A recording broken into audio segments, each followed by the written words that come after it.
On July 31, 2016, an unattended campfire sparked the devastating Roaring Lion Fire near Hamilton, Montana.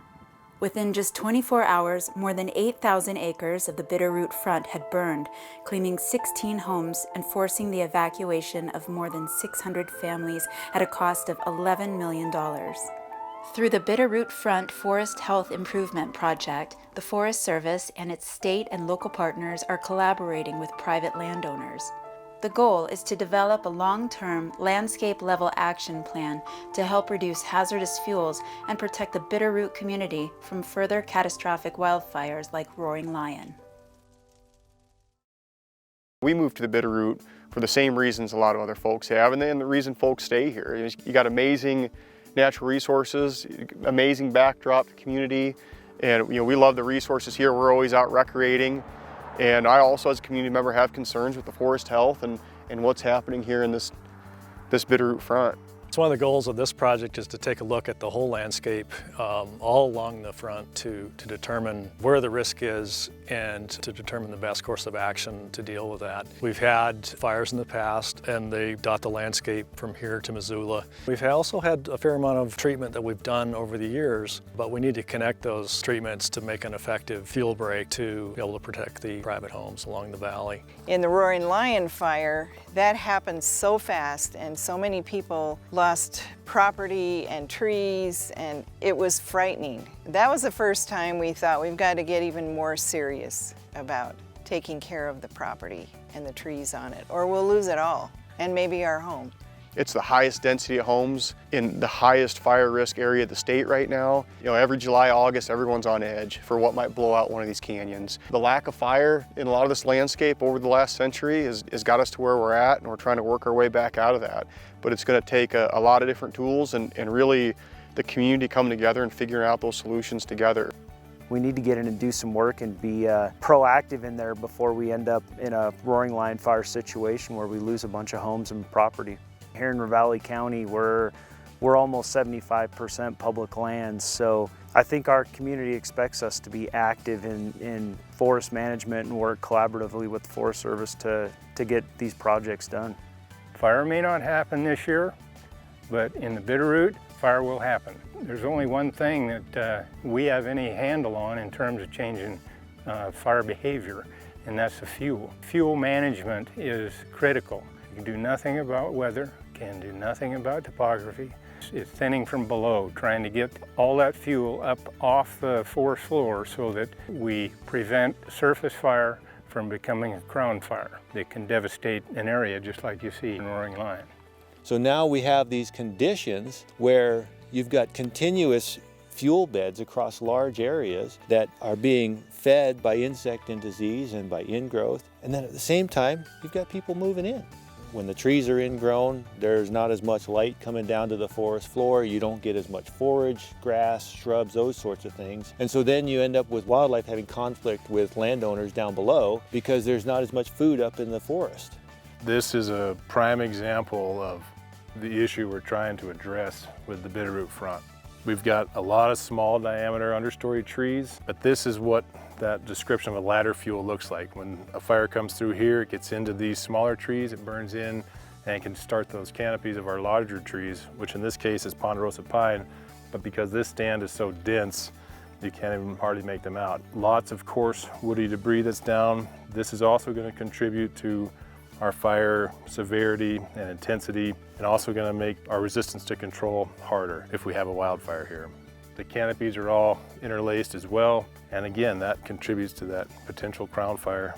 We're trying to restore this back to its historic fire regime of low intensity, frequent fires. So if we just allow natural processes to occur in these really dense stands that are dense due to fire exclusion over the last 100+ years and other management actions, we're likely to cause near total mortality when a fire does move through these stands. Whereas when we treat them so they're in the condition of this stand behind us, it's more likely that a low intensity surface fire will move through this and it won't kill the trees. So what the Forest Service and our partners need to do is communicate to people that yes, the forest is a beautiful place, but it's not in a healthy state. we need to be able to take appropriate management action to restore it to that desirable condition that we want it to be in. There's a lot more light on the land kind of equipment out there, and a lot of the prescriptions today are very sophisticated. There's very few folks in the woods today that actually are operating a chainsaw all day, every day. Most of it is all mechanical. They're computerized, optimized machinery. They may look like a big dinosaur, but they can harvest a tree, cut a tree with a strategic surgeon-like approach and put that tree exactly where they want it without damaging a bunch of the resource. If you do the right thing on the ground, you're going to have enough material that becomes available for all the different mills in Montana to benefit from. Large mills, small mills. Plus, you can wind up doing improvements for recreation and wildlife and fisheries. So I think there's way more benefit. The more work that gets done on the ground, the greater these rural communities benefit in terms of economic impact. Every landowner really wants information, what they can do to protect themselves, protect their neighbors. They realize what the risks are because they've lived in the Bitterroot for a number of years and they've seen these wildfires year after year come through and threaten property. And they don't want to be a part of that. They want to know how they can reduce that risk on their property. It's a renewable resource and they need to be cut, and like up here, when they burnt the understory off of 6 to 8 inches of duff that'd been there forever, you know, sure, some weeds come in. I mean, that's just part of the process, but a lot of grass comes in. And those grasses will keep the elk and the deer up there, and it's just good to go up there, and the understory is good, and there's lots of spacing between the trees, and the natural grasses that have been sitting there for a long time start to really come out.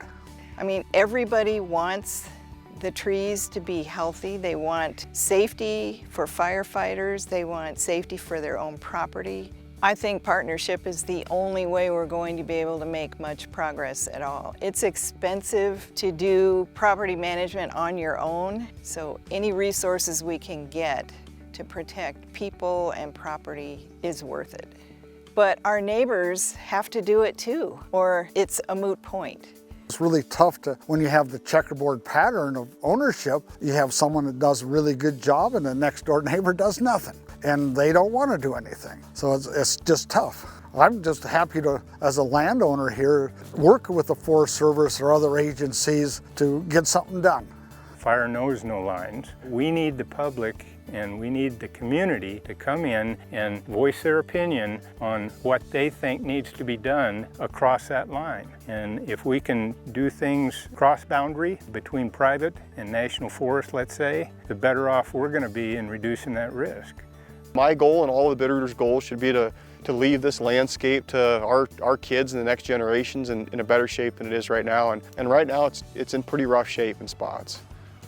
The same reason we moved here, and a lot of people move here and live here, it's this backyard quality of life recreation opportunity, and we don't want to miss that.